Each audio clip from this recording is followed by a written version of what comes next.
శ్రీ గురు చరిత్ర అనుబంధం అవధూతోపాఖ్యానం. శ్రీ గణేశాయ నమః. శ్రీ సరస్వత్యై నమః. శ్రీ గురుభ్యో నమః. ప్రస్తావన.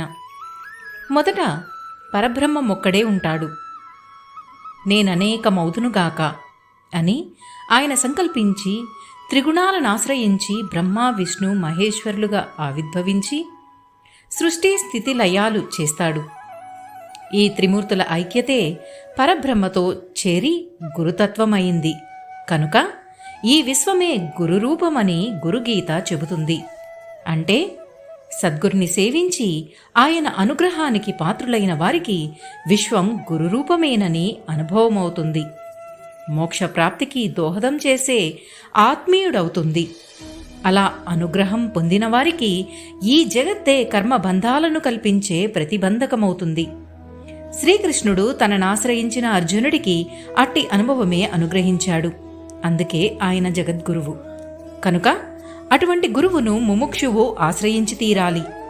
బ్రహ్మర్షి అయిన వశిష్ఠుని శరణు పొందే వరకు సృష్టికి ప్రతి సృష్టి చేసిన విశ్వామిత్రునికి బ్రహ్మజ్ఞానమే లభించలేదు సరికదా.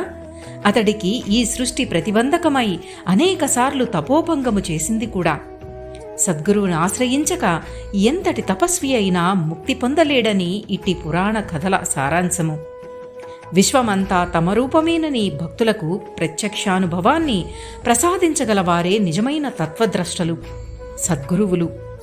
విశ్వమంతా వ్యాపించిన సద్గురు తత్వాన్ని ఎలా గుర్తించవచ్చో సిద్ధుడు నామధారకుడికి అవధూతోపాఖ్యానంతో ఉదహరించాడు. శ్రీ షిర్డీ సాయిబాబా వంటి సద్గురువు ఈనాటికి తమ భక్తుల కట్టి అనుభవాలు ప్రసాదిస్తున్నారు.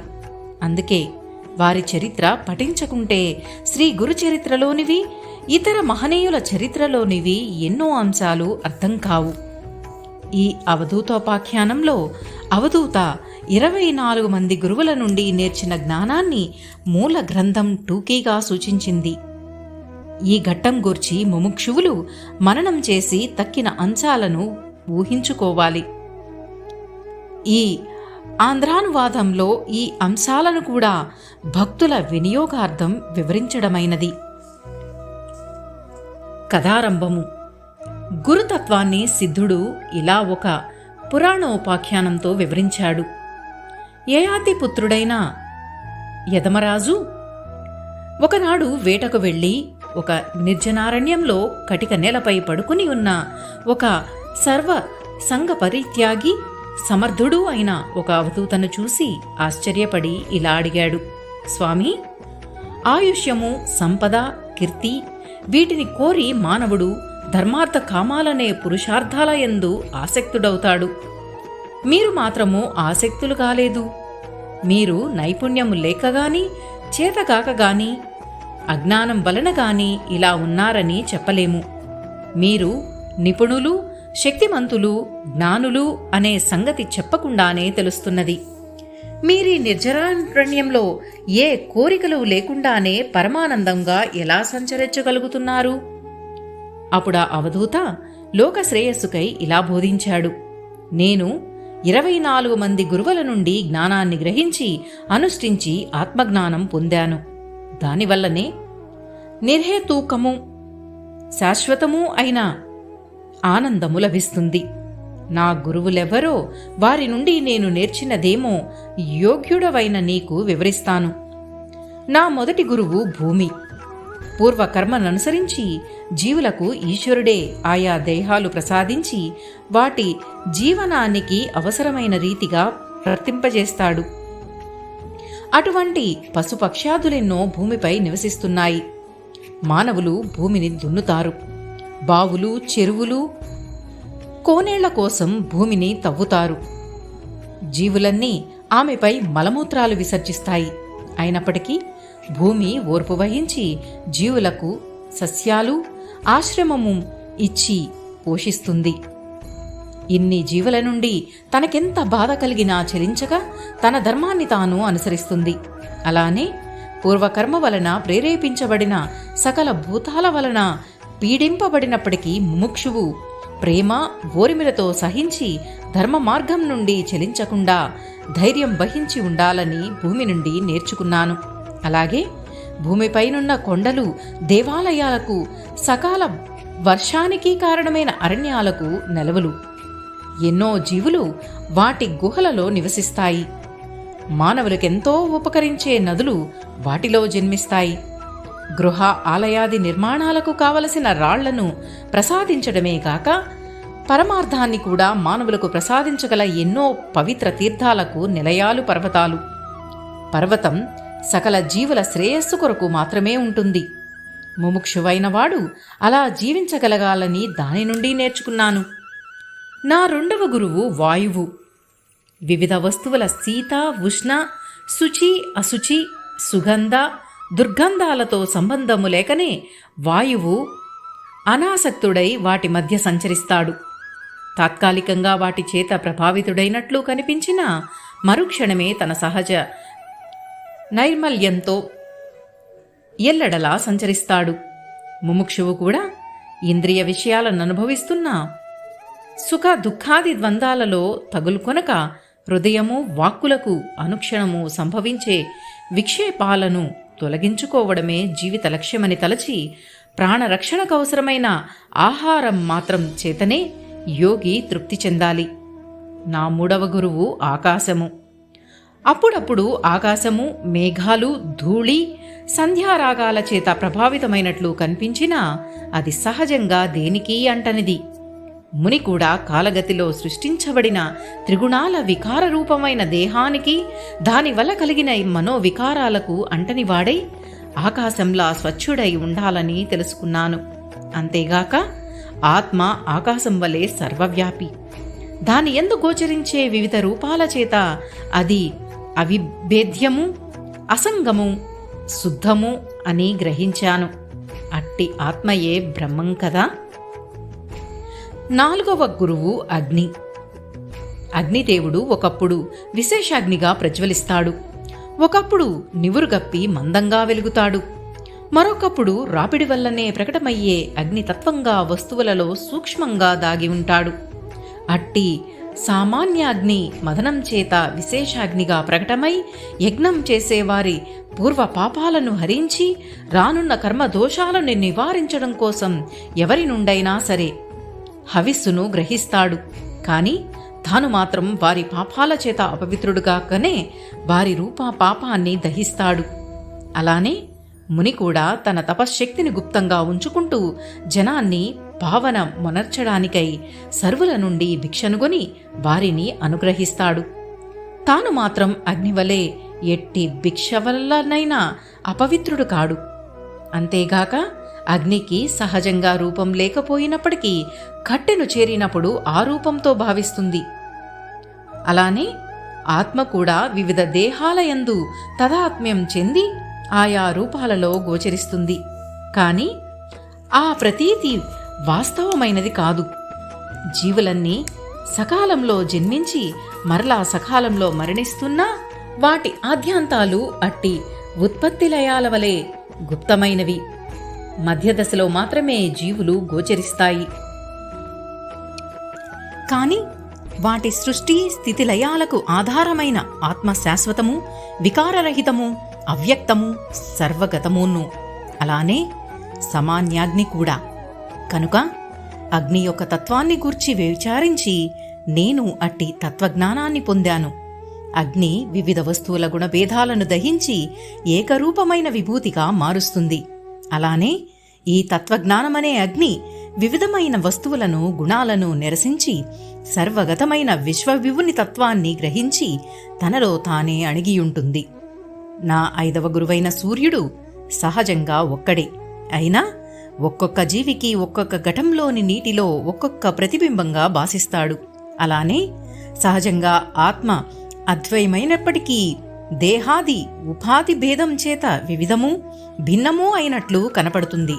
అంతేకాదు సూర్యుడే విధంగా గ్రీష్మ ఋతువులో నీటిని తన కిరణాలతో స్వీకరించి వర్ష ఋతువులో విసర్జిస్తాడో అలానే జ్ఞాని కూడా విషయాల నుండి అనుభవసారాన్ని సేకరించి సకాలంలో బోధరూపంలో జీవులకు ప్రసాదిస్తాడు.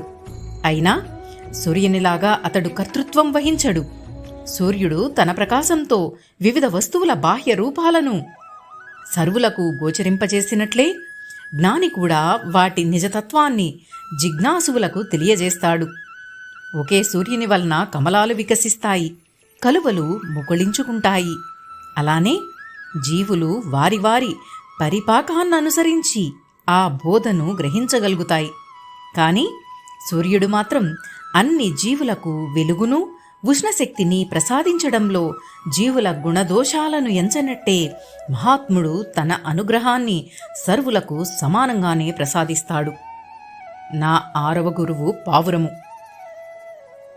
ప్రేమ పాసబద్ధులైన ఒక పావురాల జంట పిల్లల్ని పెట్టి వాటిని ప్రేమతో పోషిస్తుండేవి. ఒక బోయవాడు వలవేసి పిల్లలను పట్టుకున్నాడు. అప్పటికి వాటికి ఆహారం తెచ్చిన ఆడపావురం కూడా పుత్ర వ్యామోహంతో ఆ వలలో దూకింది. దాని నెడబాసి జీవించలేక మగపక్షి దానిని అనుసరించింది. అలానే మానవ జన్మమెత్తి కూడా మమకార వ్యామోహాలతో తన వినాశనం కొని తెచ్చుకుంటాడని తెలుసుకున్నాను. సహజంగా స్వేచ్ఛాయుతమైన ఆత్మ దేహేంద్రియాలతో తదాత్మ్యం చెంది సంసార దుఃఖాగ్నిలో కర్మ వలయంలో ఇలాగే తగులుకొని నశిస్తున్నదని గుర్తించాను. నా 7వ గురువు కొండచిలువ. అది కదలక పడియుండి యాదృచ్ఛికంగా ప్రాప్తించిన ఆహారంతో మాత్రమే జీవిస్తుంది. అది అల్పం కావచ్చు, అధికం కావచ్చు, రుచికరం కాకవచ్చు, కాకపోనూవచ్చు. అలానే మానవుడు కూడా ఇహపర సుఖాల కోసం ప్రాకులాడక దైవికంగా లభించిన దానితో తృప్తిగా జీవిస్తూ ఆత్మనిష్ట ఓరిమిలతో ఉండాలని గ్రహించాను. ఏమీ లభించనప్పుడు కూడా దైవమే గతి అని నమ్మి ఆ కొండచిలువ వలె జాగ్రనిద్రాద్రులు లేనివాడై, అంటే ధ్యాననిష్ఠుడై, ఇంద్రియ బలమున్న స్వార్థ అభిమానయుక్తమైన ఎట్టి కర్మలు చేయక బలిష్టమైన దేహాన్ని మోస్తాడు. దర్శనాది సామాన్య వ్యాపారాలను సైతం ప్రత్యాహారం ద్వారా యోగి పరిహరించాలని తెలుసుకున్నాను. అంతేగాక కొండచిలువకు బాహ్యమైన శుచి అశుచులతో నిమిత్తం లేదు. జనసంచారం నుండి దూరంగా ఉంటుంది. నిరంతరం ధ్యానమనే అంతఃశుచిలో నిమగ్నుడైన ముని కూడా అలానే జీవించాలని తెలుసుకున్నాను. నా 8వ గురువు సముద్రం. వర్ష ఋతువులో నిండుగా పొంగిన నదులన్నీ తనలో కలిసినా సముద్రం పొంగదు. వేసవిలో ఆ నదులు ఎండినా కృంగదు.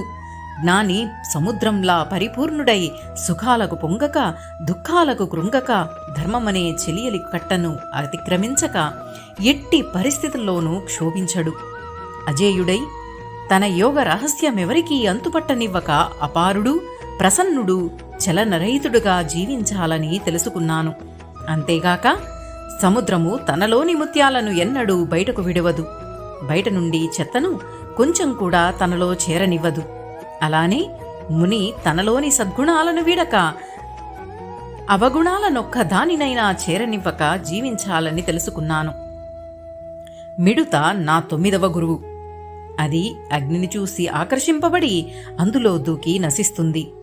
అలానే అజ్ఞాని దుఃఖ నిలయాలైన విషయాల సుఖాలని భ్రమించి వాటిలో చిక్కి నశిస్తాడు.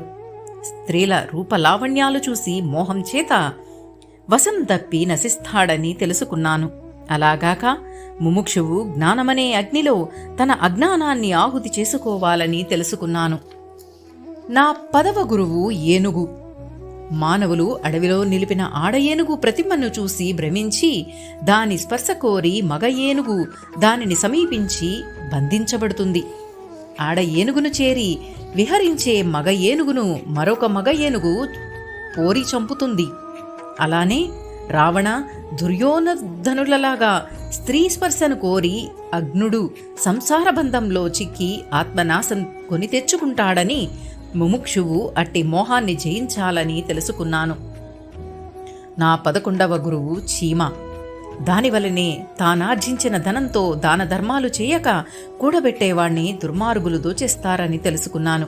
అయినా చీమ వలనే ముముక్షువు కూడా సాధనలో ఎన్ని విఘ్నాలు అపజయాలు వచ్చినా నిస్పృహ చెందక నిరంతర కృషితో జ్ఞాన ధనం సాధించి కూడబెట్టాలి.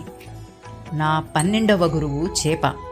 అది జిహ్వచాపల్యం చేత ఎరకాసించి గాలం మృంగి నశించినట్లే జిహ్వాచాపల్యానికి లొంగి మానవులు ఆత్మహాని కలిగించుకుంటారు. రుచి పట్ల అనాసక్తి, అల్పరస సేవనాదుల ద్వారా జిహ్వను జయించవచ్చు. జితం సర్వం జితే రసే. జిహ్వను జయిస్తే సమస్తాన్ని జయించవచ్చు. ఎరకాసించక తనకు సహజమైన జలాన్నే ఆశ్రయించిన చేపవలే తన సహజ నిలయమైన పరమాత్మను ఆశ్రయించినవాడు తప్పక ధన్యుడవుతాడు. పింగళ అనే వేశ్య నా 13వ గురువు. ఆమె ఒకసారి ధనాశతో ఆనందదాయకమైన నిద్ర కూడా పాడు చేసుకుని ఒక విటుని కోసం వేచి చివరికిలా పరితపించింది. నేనెంత మూడురాలను, ఆనందమయుడైన ఆత్మారాముని విడిచి అల్పబుద్ధితో భయ శోక మోహాదులు కలిగించే మానవాదముని పొందగోరాను. ఇక ముందు ఆత్మను అనగా శరీరాన్ని, జీవాత్మను ఆత్మారామునికే అమ్మి ఆత్మలాభం పొందుతాను. ఇట్టి నిశ్చయంతో ధన్యతనొందింది. అలానే ధనకీర్తుల కోసం సిద్ధుల నాశించక యోగి వైరాగ్యంతో ఆత్మానందాన్ని సాధించాలని గ్రహించాను. ఆశయే దుఃఖము, ఆశ లేకపోవడమే సుఖము, ఒకరి నుండి స్వీకరించడమే దుఃఖానికి మూలమని తెలిసి అపరిగ్రహం అవలంబించాలని పింగళ నుండి తెలుసుకున్నాను. నా 14వ గురువు శరకారుడు. అతడు బాణాలను చేయడంలో నిమగ్నుడై ప్రక్క నుండి పోతున్న ఊరేగింపును కూడా గుర్తించలేదు. లోకులను భ్రమింపచేసే విషయ జాలాన్ని విస్మరించి ఆత్మనిష్ఠుడు కావాలని అతన్ని చూసి తెలుసుకున్నాను. ఒక బాలుణ్ణి చూచి యోగి చింతలు మానవామానాలు విడిచి ఆత్మారతుడై సుఖించాలని తెలుసుకున్నాను గనుక ఆ బాలుడే నా 15వ గురువు. కాలం ప్రభావం చేత చంద్రకళలు వృత్తిక్షయాలు పొందినట్లు కనపడతాయే గాని చంద్రగోళం ఎట్టి మార్పులు చెందదు. అలానే జననం మొదలు మరణం వరకు గల మార్పులన్నీ దేహానికే, దేహికి సంబంధించవు. చంద్రుడు సూర్యకాంతిని ప్రతిబింబిస్తాడే గాని స్వయంగా ప్రకాశించలేడు. అలానే దేహి అయిన జీవుడు ఆత్మ చైతన్యాన్ని ప్రతిబింబిస్తాడే కాని స్వయంగా ప్రకాశించలేడని గుర్తించాను. కనుక చంద్రుడు నా 16వ గురువు. అతడు సర్వజీవులకు ఆహ్లాదము, చల్లదనము ప్రసాదిస్తున్నా వాటి నుండి ఏమీ ఆశించడు.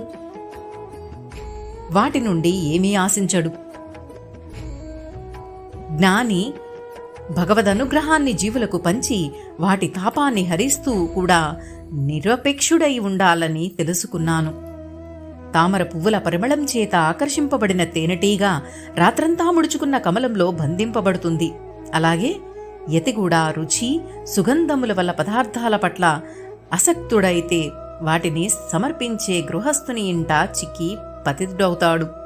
తేనెటీగా పువ్వుల నలగకుండా తేనెను గ్రహిస్తుంది. సన్యాసి గృహస్థులకెట్టి కష్టమూ కలగజేయకుండా వారి నుండి స్వల్పంగా మాత్రమే ఆహారాన్ని సంపాదించాలి. అంతేగాక తుమ్మెద వివిధ రంగుల పువ్వుల నుండి తేనె మాత్రమే గ్రహించినట్లు వివేకి సకల శాస్త్రాల సారం మాత్రం గ్రహించాలి గాని పాండిత్యానికై ప్రాకులాడరాదు. తేనెటీగా రేపటికని మాపటికని తేనె కూడబట్టడం వలన తేనె అమ్ముకునేవాడు వాటి తేనెను అపహరిస్తాడు. కనుక ముని రాత్రికని రేపటికని ఆహారం కూడబెట్టక చేతులే భిక్షాపాత్రగా, కడుపే కంచంగా జీవించాలి. ఇదంతా నాకు నేర్పిన తేనెటీగా నా 17వ గురువు. లేడి నా 18వ గురువు. కపటుడైన వేటగాడి సంగీతానికి పరవశించి అతని చేత చిక్కినట్లు లౌకికమైన గీతాలు వినకోరే ముముక్షువు కూడా విషయవాంఛలలో చిక్కి నశిస్తాడు. గ్రద్ద నా 19వ గురువు. ఒకప్పుడు అది ఒక చచ్చిన ఎలుకను కొనిపోతుండగా ఎన్నో కాకులు, గ్రద్దలు ఆ ఎలుకను ఆశించి ఆ గ్రద్దనెంతగానో బాధించాయి. చివరికి గ్రద్ద ఎలుకను విడిచింది. పక్షులన్నీ దానికోసం పోగానే గ్రద్ద ప్రశాంతంగా ఒక చెట్టు మీద కూర్చున్నది. పామరులాశించే లౌకిక సుఖాల నాశించడం దుఃఖాన్ని కొని తెచ్చుకొనడమే అవుతుందని, వాటిని విడవడమే శాంతికి మార్గమని తెలుసుకున్నాను. నా 20వ గురువు ఒక కన్య. ఆమెను చూడడానికి మగపెళ్లివారు వచ్చినప్పుడు ఆమె తల్లి ఇంటలేదు. వారిని సత్కరించడానికి ఆ కన్యయే ధాన్యం దంచుతున్నది. తన చేతి గాజుల సవ్వడి వారెక్కడ వింటారోనని వెరచి ఒక్కొక్క చేతికి 2 గాజులు మాత్రం ఉంచుకున్నది. అవి కూడా శబ్దం చేస్తున్నాయి. అప్పుడు చేతికొక్క గాజు మాత్రం ఉంచుకుని నిశ్శబ్దంగా కార్యం నెరవేర్చుకొన్నది. పలువురొకచోట చేరినా, ఇద్దరు చేరినా ముచ్చట్లు, కబుర్లు తప్పవని యోగి ఏకాంతంగా సాధన చేసుకోవాలని నేర్చుకున్నాను. నా 21వ గురువు సర్పము. తనకొక గృహం నిర్మించుకొనక చెదలు శ్రమపడి నిర్మించుకున్న పుట్టను విడిచిపోయాక అందులో జీవిస్తుంది. చెదల వలె అవివేకులు శ్రమ కోర్చి గృహాది ఉపాధులను పెంచుకుంటారు. కాని ముని ఇతరులు నిర్మించిన మఠాలలోనూ శిథిలాలయాలలోనూ వృక్షము మూలంలోనూ జీవించాలి. అంతేగాక పాము తన జీవకృత్యాలను ఏ ఇతర జీవులకు తెలియనివ్వదు. అలాగే యోగి కూడా తన అభ్యాస రహస్యాలను గుప్తంగా ఉంచుకోవాలి. పాముల ఏకాంతాన్ని ఆశ్రయించిన యోగి యోగాన్ని నిశ్చింతగా అభ్యసించగలడు. పాము తన కుబుసాన్ని నిశ్చింతగా విడిచినట్లు యోగి కూడా అంత్యకాలంలో యోగసిద్ధి వలన స్వచ్ఛందంగా దేహాన్ని త్యజించగలడు. సాలెపురుగు నా 22వ గురువు. అది తాను వెడలగ్రక్కిన పదార్థంతో కూడు అల్లుకుంటుంది. కొంతకాలానికి తిరిగి దానిని మృంగివేస్తుంది. అలానే బ్రహ్మ తనలో నుండి ఈ సృష్టిని బహిర్గతం చేసి తిరిగి తనలోనే లీనం చేసుకుంటాడు. జీవుడు కూడా తన హృదయగతములైన సంస్కారాలతో తన ఉపాధిని పెంచుకుని మరలా అవసాన దశలో తిరిగి దానిని అంతర్గతం చేసుకుంటాడు.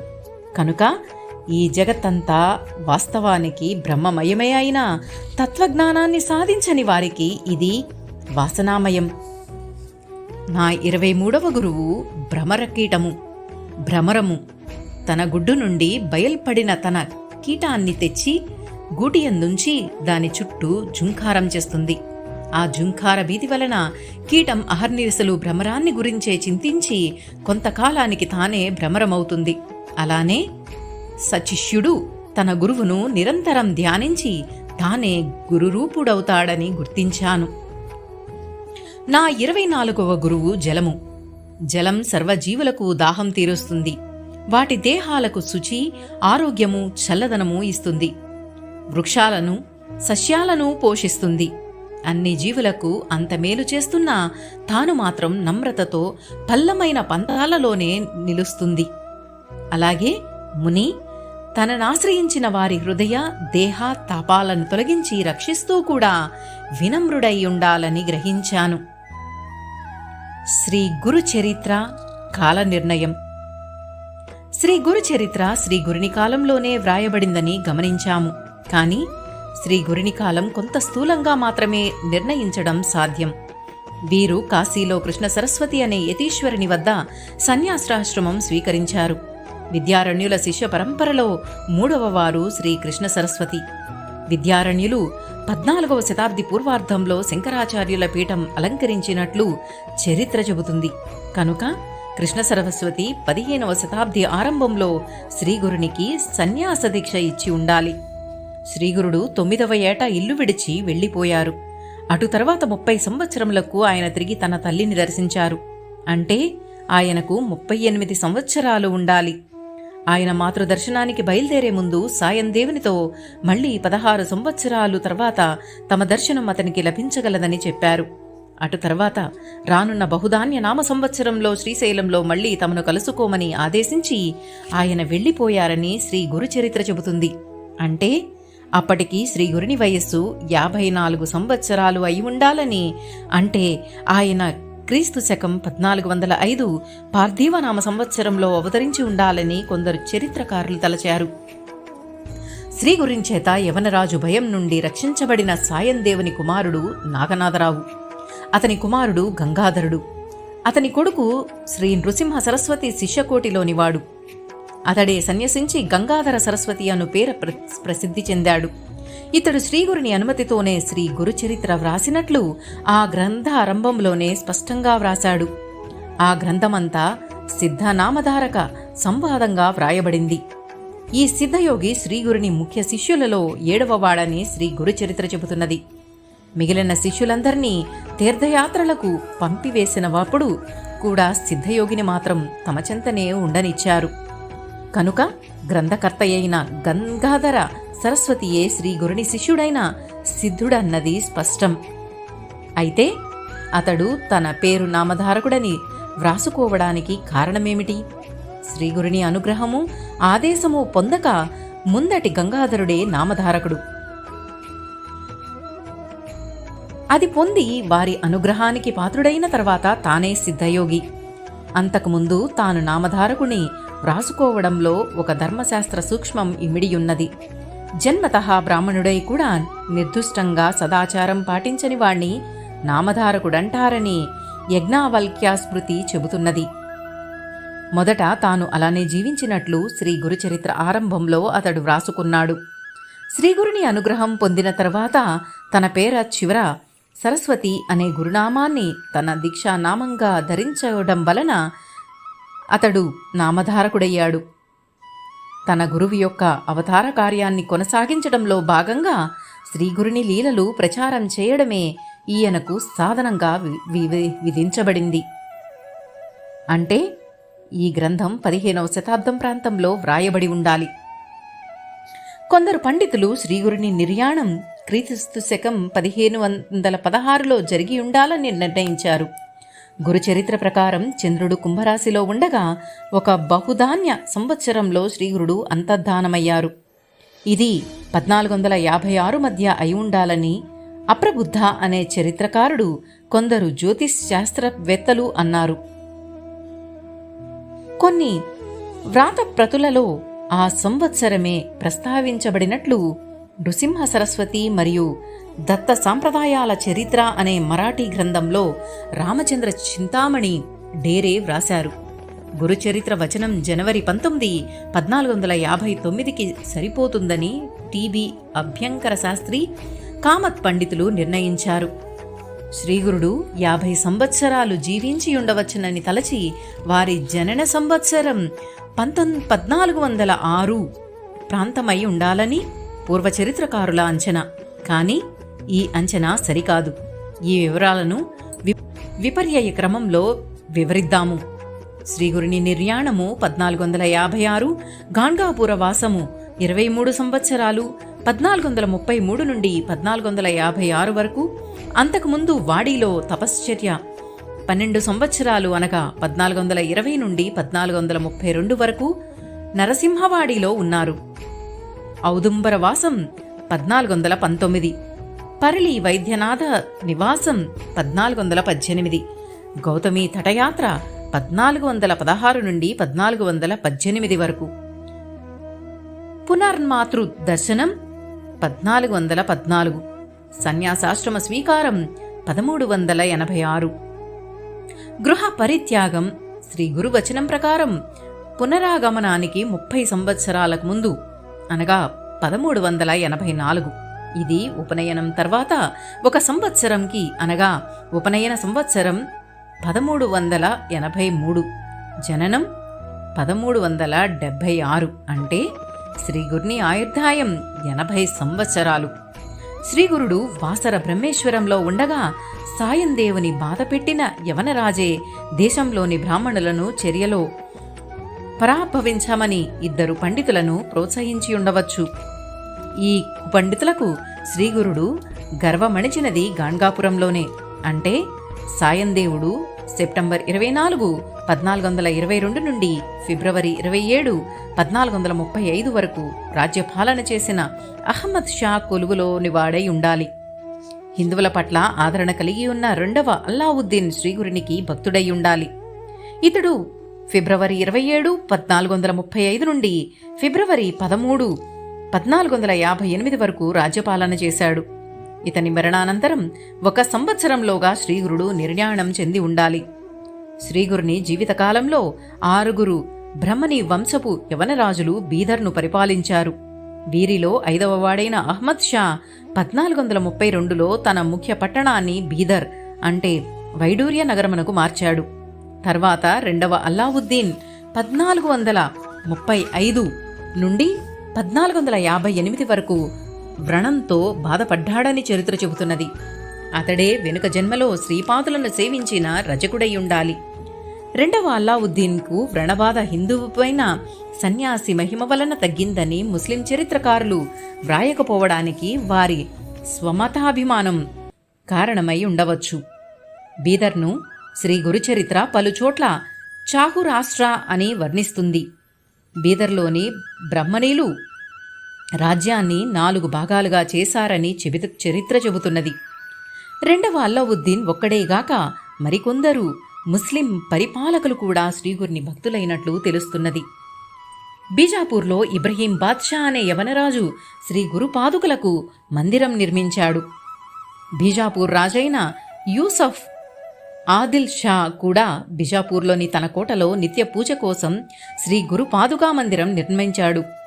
అతడే నర్సోబావాడి క్షేత్ర నిర్వహణ కోసం జౌఖేడ్, గౌఖేడ్ అనే గ్రామాలను జాగీర్లుగా సమర్పించుకున్నట్లు ఆధారాలున్నాయి. శ్రీగురుని జననానికి శ్రీపాదుల నిర్యాణానికి మధ్యకాలం 25 సంవత్సరాలని నిర్ణయించి వారి జీవితకాలం 1330 నుంచి 1351 అని చరిత్రకారులు అంచనా వేశారు. శ్రీ గురు చరిత్ర క్రీస్తు శకం 1460 ప్రాంతంలో మొదట సిద్ధముని శిష్యులొకరి చేత సంక్షిప్తంగా సంస్కృతంలో వ్రాయబడినదని మరాఠీ సారస్వత అన్న గ్రంథంలో వినాయక్ లక్ష్మణ్ భావే వ్రాశారు. తర్వాత కన్నడ దేశీయుడైన గంగాధర సరస్వతి దానిని 7491 ఓమీలు 51 అధ్యాయాలు గల గ్రంథంగా మహారాష్ట్ర భాషలో రాశారు. రచన గాన్గాపూర్లో జరిగింది. ఆ కాలంలో ఆ ప్రాంతంలో మహారాష్ట్ర సంస్కృతి బాగా వ్యాపించడం వలన ఈ రచనలో మరాఠీ, కన్నడ భాషల మిశ్రమం కనబడుతుంది. శ్రీగురుని శిష్యుడైన సాయందేవుని తర్వాత 5వ తరం వాడు సరస్వతీ గంగాధరుడు. అంటే అతడు శ్రీ గురు నిర్యాణం తర్వాత 75 లేక 80 సంవత్సరాల వాడై ఉండాలి. అతడు శ్రీగురుని నిర్యాణం తర్వాత సుమారు 100 సంవత్సరాలకు అంటే సుమారు 1556 ప్రాంతంలో ఈ గ్రంథాన్ని వ్రాసియుండాలి. సాయందేవుని కుమారుడు నాగనాథరావు. అతనికొక కొడుకున్నాడు. అతని పేరు గంగాధరుడు. అతని కొడుకు శ్రీగురుని శిష్యకోటిలోని వాడే. అతడే సన్యసించి గంగాధర సరస్వతి అయినాడు. ఇతని తల్లి పేరు చంపాదేవి. శ్రీ సిద్ధనామధారక సంవాదాత్మకమైన ధర్మార్థ కామ మోక్ష ప్రతిపాదకమైన శ్రీ గురుచరిత్ర అనే పేరుగల ఈ గ్రంథము శ్రీ దత్తాత్రేయ స్వామి యొక్క ప్రత్యక్షమైన ఆజ్ఞ మేరకు శ్రీమత్ పరమహంస పరివ్రాజకాచార్యులు శ్రీ దత్తాత్రేయ స్వరూపులు అయిన శ్రీ వాసుదేవానంద సరస్వతి చరణుల చేత సంస్కృత భాషలో వెలయించబడిన శ్రీ శ్రీ సంహితాయన గురుద్విసాహశ్రీ అనే గ్రంథము. వారి ప్రత్యక్ష శిష్యులు యోగి పుంగవులు అయిన కీర్తిశేషులు శ్రీ సద్గురు గుళవణి మహారాజు పుణే గారి ఆశీస్సులతో స్వయంగా ప్రసాదింపబడి శ్రీ దత్తాత్రేయుని పూర్ణావతారము సమర్థ సద్గురుడు అయిన షిరిడి సాయినాథుని అనుగ్రహం వలన సద్గురు భక్త పాదరేణువైన నాచేత తెనుగు చేయించబడిన అక్షర ప్రసాదము. తప్పులు అనువాదకునివి. మహిమా స్వామిది. శ్రీ దత్తాయ గురవే నమః. శ్రీ శ్రీపాద శ్రీవల్లభాయ నమః. శ్రీ నృసింహ సరస్వత్యై నమః.